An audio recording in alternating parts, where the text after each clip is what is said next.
In the Greater Toronto area, the news has been about prices and affordability, and that takes us to the events of this week. I think so the Liberals released a video of Doug Ford that was taken during the leadership process. I think in February is the way it got reported, where he was in a room talking to a group of people, and one of the solutions he put forward for affordability was to create more supply, and he suggested that one way of creating more supply was to allow builders to build on the Greenbelt, which, as I understand it, there's about 2 million acres of land that the previous Liberal government had designated as protected in the Greenbelt in perpetuity. It's not to be built on, things like the Oak Ridges Moraine, right, the Niagara Escarpment, and that, I think the words he used was big chunks. So I'm going to put you on the spot here. You saw the video as well. Mm-hmm.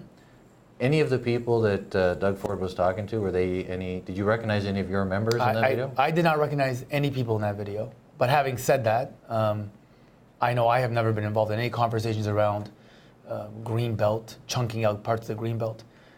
But I mean, having said all that, it's just important to understand that there is a process to review Greenbelt, growth plan, all these pieces. And we just got out of a process, actually, with the Liberal government, where they did make some minor adjustments to the line based on technical changes. Is that last year, 2017? 2017. Yeah. So the process by which you actually do this, there is a public process. So there's no secret meetings, there's no secret deals, it's not possible. Ultimately, you're going to go through a public process if you make those decisions. But I think what is important from our association's perspective is it puts the issue of housing supply and choice on the provincial campaign. It puts it on the radar. And so what we've been working on is to say, it's not a Greenbelt discussion, it's about how the Greenbelt and the growth plan work together. And the frustration we're seeing is, and we get these calls all the time, housing prices continue to go up. That's a reality, that's a fact, we all are aware of that. And so, government engages us and says, what are some of the solutions? And we always go back to the same thing. The ability to get from dirt to door is very difficult. It takes a long time. And in the last year and a half or so, what we've seen is more and more political decision-making around how planning gets done, the decision to abolish the OMB, the decision to bring in inclusionary zoning as an option for municipalities.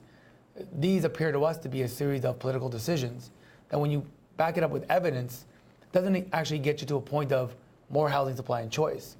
It just turns it more and more into, a political discussion around where does this line go? Is that tower too tall? We don't need townhouses next to single family homes. And that just distracts from, I think, the core item on the table, which is prices continue to go up. How do we respond?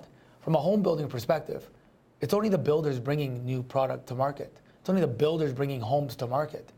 So our solution is, how do we get more supply in the marketplace?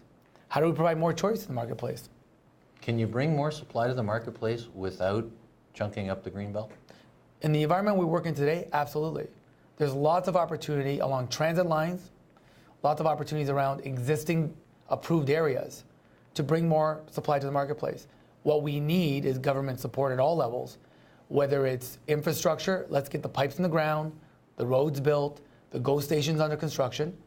Let's get those things done. And then on the other side, let's have the political will to recognize that communities are growing. And in some of those places, that means existing neighborhoods are going to change. All right.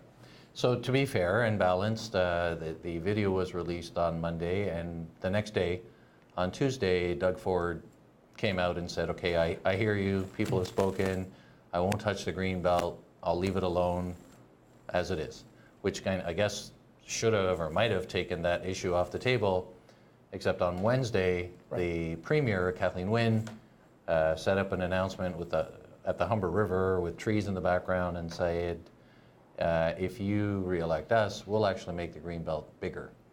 Do you think that further complicates the supply issue if that Greenbelt continues to get bigger?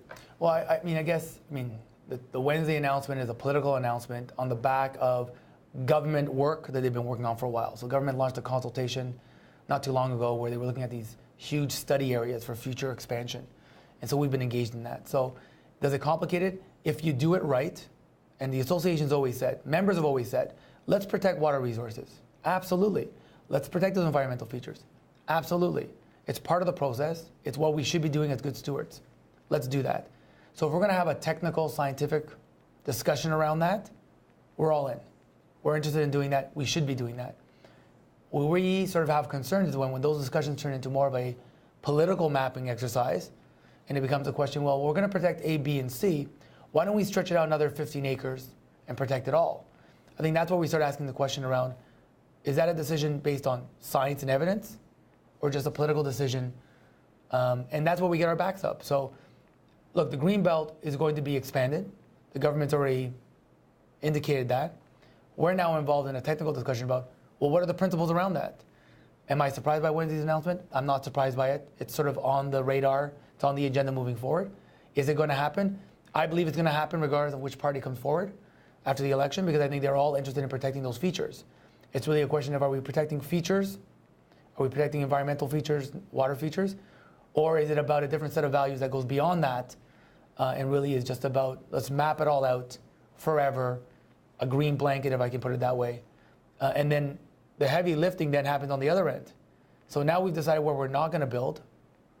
What are we doing to make sure we're building where we can build? And I think that's where our members get frustrated, and that's where the marketplace, I think, has changed significantly, and where you see price escalation when it comes to single-family homes and other options. And